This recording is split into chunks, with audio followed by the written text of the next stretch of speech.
d'Ivoire, il est 6 heures.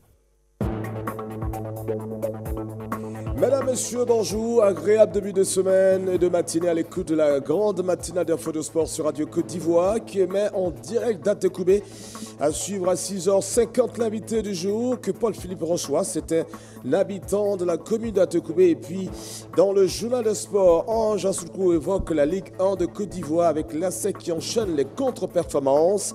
Mais avant d'y arriver, le premier journal en direct d'Atekoubé, le 6h dont voici les principales avec vous, Denise Lafafiette. Et oui, et Didier Fondin, Radio Côte d'Ivoire se fait plus proche des populations de la commune d'Atekoubé. Depuis 5 heures du matin sont lancés 2 grands projets. Sa grille réaménagée doublée de la radio décentralisée dans la commune d'Atekoubé. Atekoubé a une identité, a une histoire. On en parle à l'entame de ce journal. Et puis dans l'actualité internationale au Burkina Faso, les cerveaux présumés du putsch manqué de 2015 seront à la barre. Depuis 5 heures du matin, Radio Côte d'Ivoire a posé ses valises dans la commune d'Atekoubé. Une commune choisie pour lancer sa grille réaménagée, doublée de la radio décentralisée dans cette commune, et ce jusqu'au samedi 10 novembre prochain. À travers dossiers, reportages et émissions, les réalités de la commune seront passées au peigne fin. Atekoubé est une commune à cheval entre Adjamé et Yopougon. Allons justement à la découverte de cette commune avec Adama Bakayoko. Avant 1980, Atekoubé faisait partie de la délégation d'Adjamé. Érigée en commune de plein exercice le 17 octobre 1980, elle fait partie des 13 communes du district d'Abidjan. Atekoubé, village défriché en 1937, fut habité définitivement en 1939 et l'idée de création du village est venue de Dompédan Benoît. La commune tient son nom du village qui l'a accueilli. L'appellation Atekoubé signifie le village en bas. La commune d'Atekoubé est divisée en 2 rives, rive droite et rive gauche. Elle compte 35 sous-quartiers et 5 villages occupés par les Tchamans. Atekoubé est une commune, on y trouve presque toutes les religions et confessions religieuses, mais les plus dominantes sont les catholiques, les musulmans, les baptistes, les aris, les célestes, les animistes et bien d'autres. Atekoubé a une superficie totale de 68 km², dont 40 km² couverts par la forêt du Banco, 5 km² par la lagune Ébrié. La superficie habitable est de 23,2 km². Elle est limitée à l'ouest par la commune de Yopougon, à l'est par les communes du plateau d'Adjamé, Abobo et au nord par Agnaman. Atekoubé présente une configuration très particulière. Elle comprend un immense chapeau constitué par le parc national du Banco avec 2 pattes s'étendant de part et d'autre de la baie du Banco dans lesquelles sont implantées les zones d'habitation.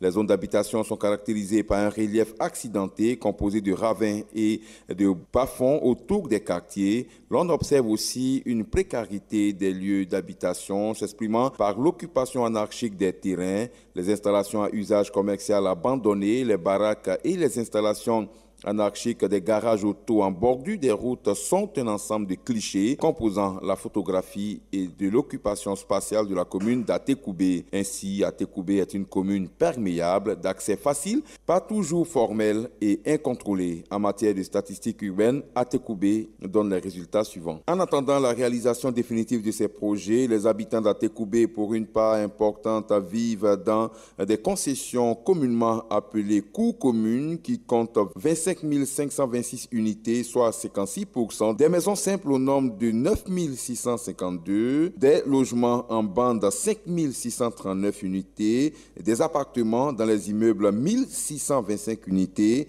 les villas et les maisons individuelles occupent de faibles pourcentages, ce qui traduit l'aspect populaire de la commune d'Atekoubé.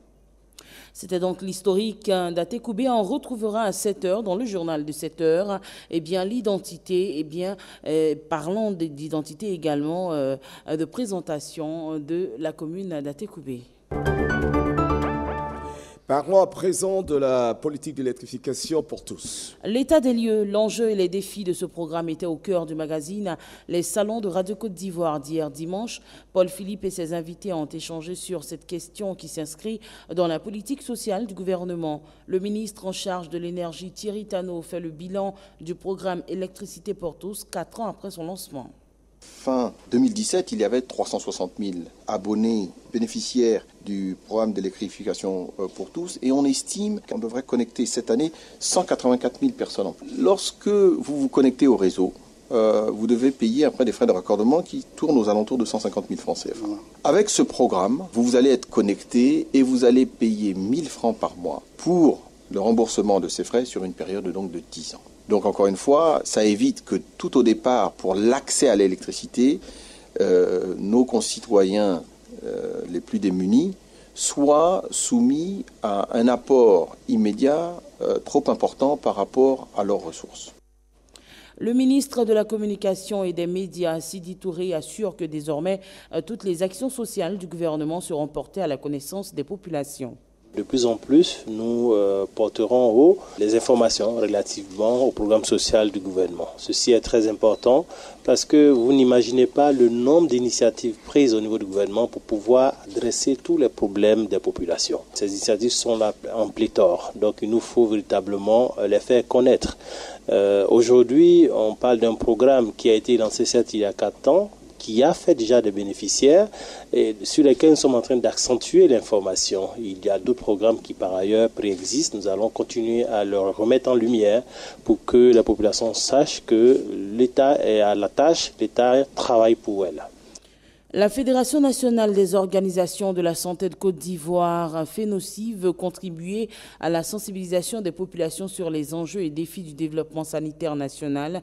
La Fédération a signé une convention avec l'Union des radios de proximité en vue de mieux communiquer sur les problèmes de santé en Côte d'Ivoire. Aka Marius Aka, chargé de communication de la FENOCI. Nous conduisons en ce moment un projet qui concerne la mobilisation des populations sur les enjeux de la santé en ce moment. Et nous avons eu recours à un partenaire qui est Catholique Relais Service, donc CRS, qui a décidé à travers la Fondation Gavi de nous accorder un appui pour que nous puissions, bien entendu, mener un certain nombre d'activités. Parmi ces activités-là, nous avons la contractualisation avec les médias. Qu'est-ce que nous voulons faire désormais? Il faut bien que les deux forces se mettent ensemble. La force de la société civile, donc la FENOCI, qui a plus de 300 organisations en son sein, mais aussi, par exemple, l'URPCI, qui est donc l'Union des radios de proximité de Côte d'Ivoire, qui a plus de 132 radios de proximité à travers la Côte d'Ivoire. Alors, si nous deux, nous mettons ensemble, c'est dit que les populations les plus reculées seront touchées par le message de sensibilisation, puisque la force des radios de proximité, c'est que le message part là où nous ne pouvons pas forcément arriver parce que les messages sont traduits en plusieurs langues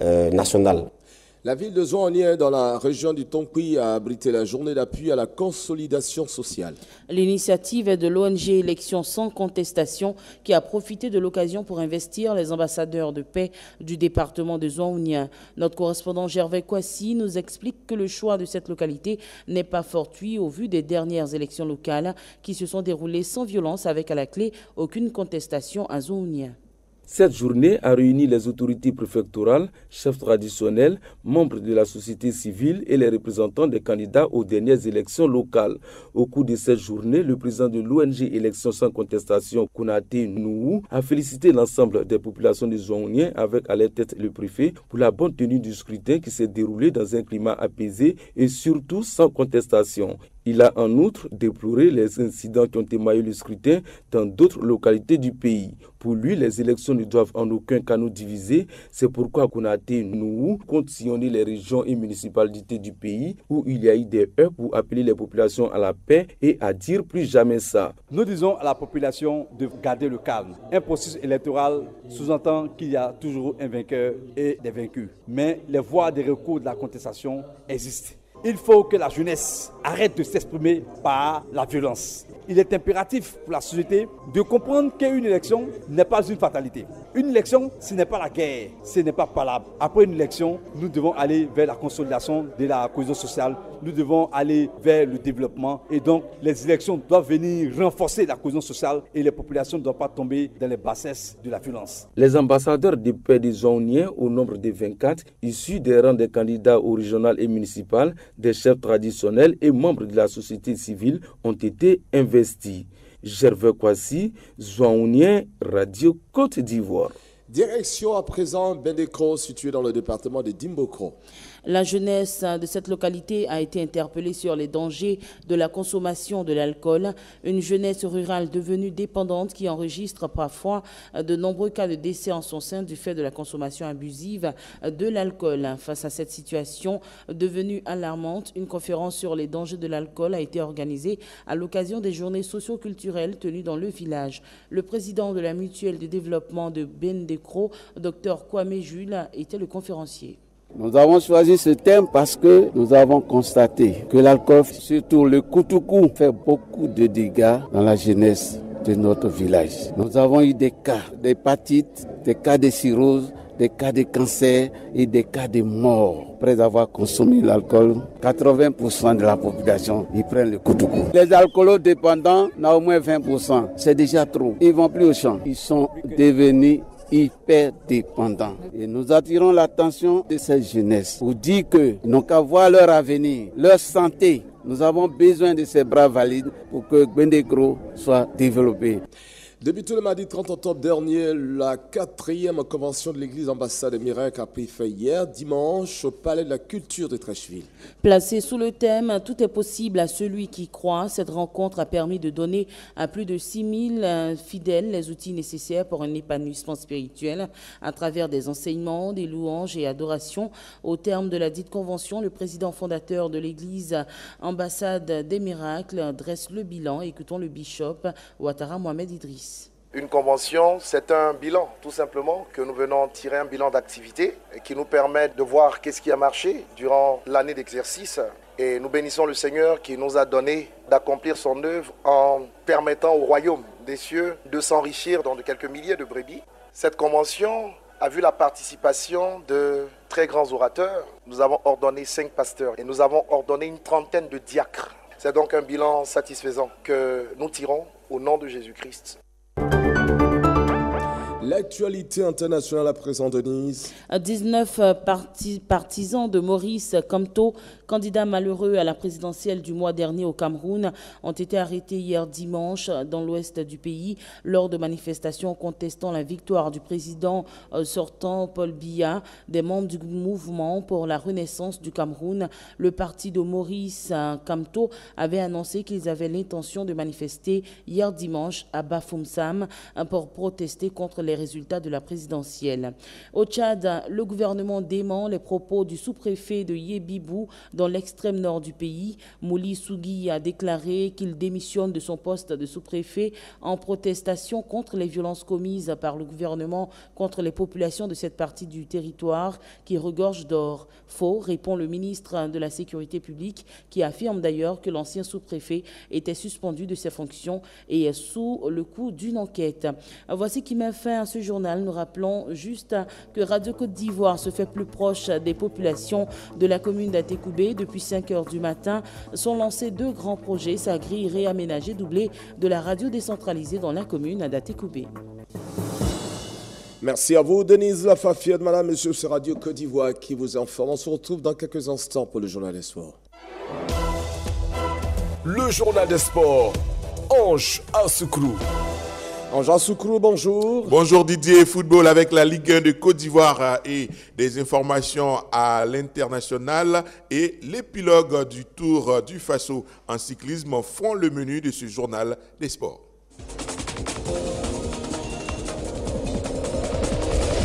Si vous nous rejoignez, nous sommes en direct d'Atekoubé. Nous commençons par le Football Ligue 1 pour la 9e journée. Le champion de Côte d'Ivoire est encore tombé. La Mimosa a été battu par le FC San Pedro 3-1.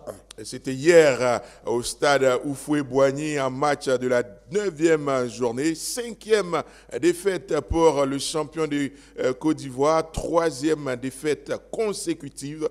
Anissé Oussou a été le bourreau des Mimos, lui qui a réussi un doublé en 2e période. Le FC San Pedro est 2e derrière le leader, la SOA, qui s'est imposé 2-1 contre le WAC, 14e. Après l'opposition ASEC Mimosa FC San Pedro, la réaction de Amani Yao César Lambert, l'entraîneur des Mimos. On est mené, on a eu 14 rouges, on revient à 1-1. On fait une meilleure partie et puis après, on prend un but à la con qui nous crucifie devant une bonne équipe de San Pedro à 10 contre 11. Il y avait beaucoup d'espace, ça devenait plus difficile pour nous. Voilà.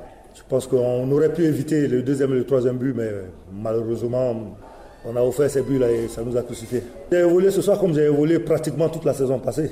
Un 4-3-3 simple, mais c'est vrai qu'au niveau de la récupération, on doit énormément progresser. Quand on prend autant de buts, c'est qu'il y a un problème de récupération collective du ballon. Moi, j'ai aucun souci. J'ai aucun souci, j'ai fait mon travail. Amanía au César Lambert, donc au terme de cette défaite face au FC San Pedro, la réaction à présent de l'entraîneur du FC San Pedro. Mes joueurs, ils ont appliqué tous les consignes que j'ai données avant le match. J'ai dit surtout qu'on ne doit pas oublier notre statut. On est une équipe qui joue une Coupe africaine. Donc on doit jouer contre la SEC avec le même sérieux et le même courage et la même envie. On a dominé toutes les parties de match et grâce à Dieu et aux efforts des joueurs, on a mérité de gagner ce match. On va faire des matchs, Inch'Allah, mieux que ça. Ce n'est pas à nos limites, ça. On a confiance à tous nos joueurs. On essaye de travailler sur ce groupe qui va aller jusqu'au bout. La Coupe africaine, nos ambitions, on doit jouer et représenter la Côte d'Ivoire avec honneur. Les autres résultats, Africa Bouaké 2-2, Aziba, Lissa de Sassandra 1-0, Tanda battu Bassam 2-0. Deux derniers matchs aujourd'hui à 15h30 au stade Robert Champoux de Marcory, Racing Club d'Abidjan, AFAD, 18h30 toujours à Marcory, Mossou Football Club, Sporting Club de Gagnoa, la 10e journée dimanche, ce sera le derby Africa ASEC. Football à l'international, d'abord l'Afrique. À la Ligue d'Égypte a remporté la finale aller de la Ligue des Champions en battant l'Espérance de Tunis 3-1. Walid Souliman a marqué 2 buts sur penalty pour Al-Ali. La finale retour, c'est vendredi prochain à 19h. Et puis football européen, Marseille s'est incliné 3-0 devant Montpellier en match de clôture de la 12e journée. L'Olympique de Marseille qui a été fouetté hier par Montpellier, vous l'avez dit, 3-0. C'était la dernière affiche de la 12e journée de la Ligue 1. Montpellier, avec ce résultat, est 2e au classement derrière le Paris Saint-Germain. En Angleterre, 11e journée, Manchester City a éclaboussé Southampton 6-1, doublé de Raheem Sterling. City reste en tête devant Chelsea qui a battu Crystal Palace 3-1, doublé d'Alvaro Morata. Arsenal et Liverpool ont fait match nul, 1 but partout. Espagne, 11e journée, le Real Madrid avec son nouvel entraîneur a battu Valladolid 2-0. Le leader, le FC Barcelone, s'est imposé difficilement 3-2 devant le Rayo Vallecano. Et puis nous parlons de cyclisme. Le Burkinabé Mathias Sorgo est le grand vainqueur du 31e tour du Faso. Voilà, le Burkinabé Mathias Sorgo donc, qui a remporté hier la 31e édition du Tour du Faso. Il a récupéré le maillot jaune de leader depuis la 4e étape et ne l'a plus quitté. La 10e étape a été enlevée à Ouagadougou par le Belge Tim Debous pour sa 3e victoire d'étape. Bassirou Konté a fini 10e de cette ultime étape. Abou Sanogo est le meilleur Ivoirien. Il termine à la 9e place au général. La Côte d'Ivoire est la 7e équipe sur 11 qui se sont présentées. Excellente suite de journée à tous.